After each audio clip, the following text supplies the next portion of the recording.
Hi, I'm Aiman, and today I'm going to give you ideas on how to patch up a hole in your tire caused by a nail or a screw.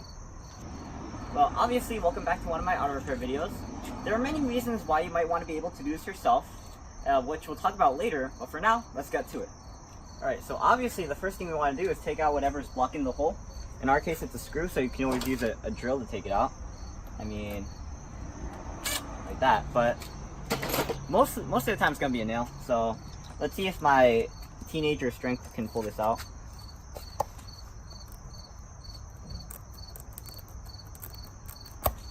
Alright, so the nail or the screw is out. The next step is to seal it. Now there's many different ways to seal it, but I think that the way that we're going with is using these rubber strips right here. These rubber strips are, as you can see, a tad bit sticky, and what we're going to do with them is we're going to stick them in this hole. And what we're going to do first is, in order to stick it in that hole, we're going to enlarge it. So we're going to use a tool like this, or a tool like this that has a file on the rod so that it enlarges the hole. So this might be a bit harder because it's a bit harder to get traction on it, but this one, you just stick it into the hole and try to just force it in there until you can. Alright, so mind my lack of words before, but essentially what you want to be able to do is be able to stick your tool up and down easily, because we're going to be using another tool to force the rubber in, just like this. Alright, so as you can see, we should be able to easily slide up and down. And now what we're going to do is we want to take our strips of rubber. Now these usually come in kits with these tools. You can get them for like $3.99. But if you're working on many cars, it's a good idea to get ones that are T-shaped. But anyway, for strips of rubber, what you want to do is you want to peel them away from the package. And they're sticky, so just keep mind of that. And while they're out of the package, what you want to do is you want to take the tool that has a hole at the bottom of it and try to weave it through like a sewing needle.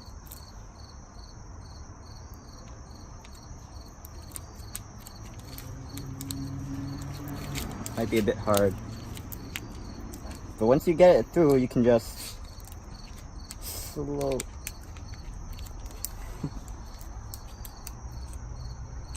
It's a bit harder because there's already some rubber on this from the last job.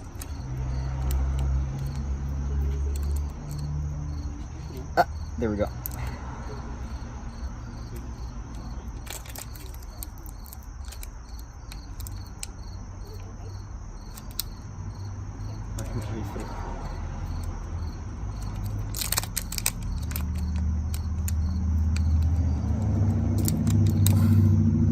This wasn't so hard last time. Alright. We want to get this in the middle of the tool, just like that.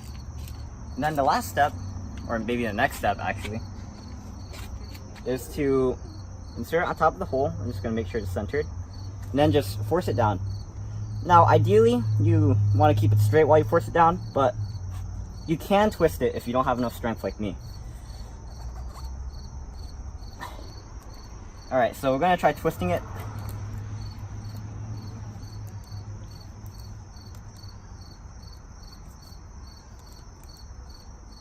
It seems to be easier if you have air in it because it helps resist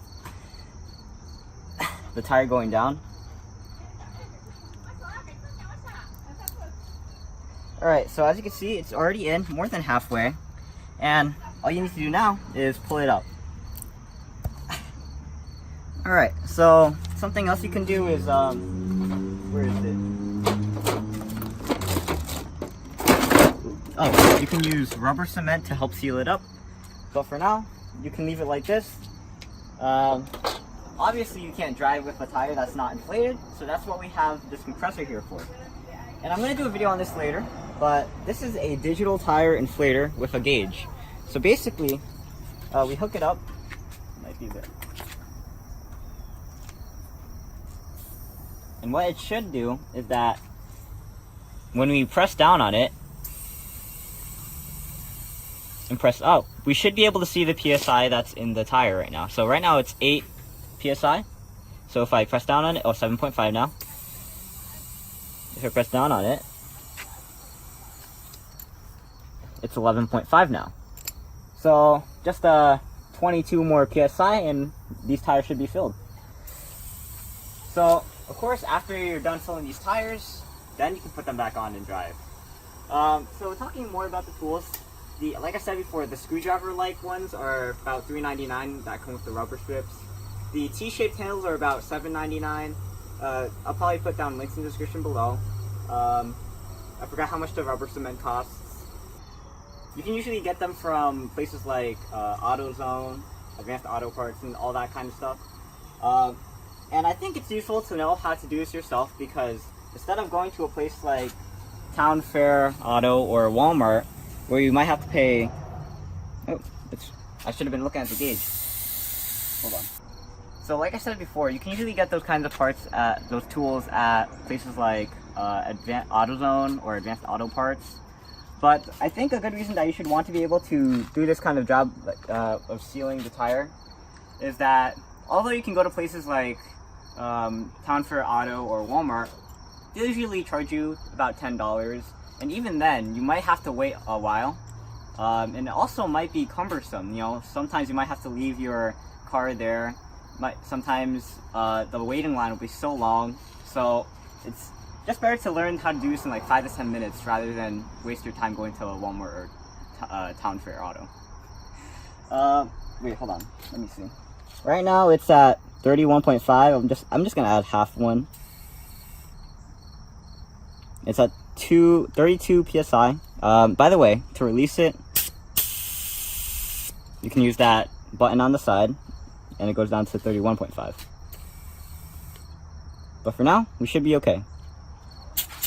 Finally, you want to make sure that your tire doesn't have any air leaks, so you just want to take something with bubbles, like soap, or this is Blue Glide, and just spray it on there. If the bubbles get bigger, then that means there's an air leak. In our case, it doesn't seem like the bubbles are getting bigger. Okay, we're gonna spray it generously.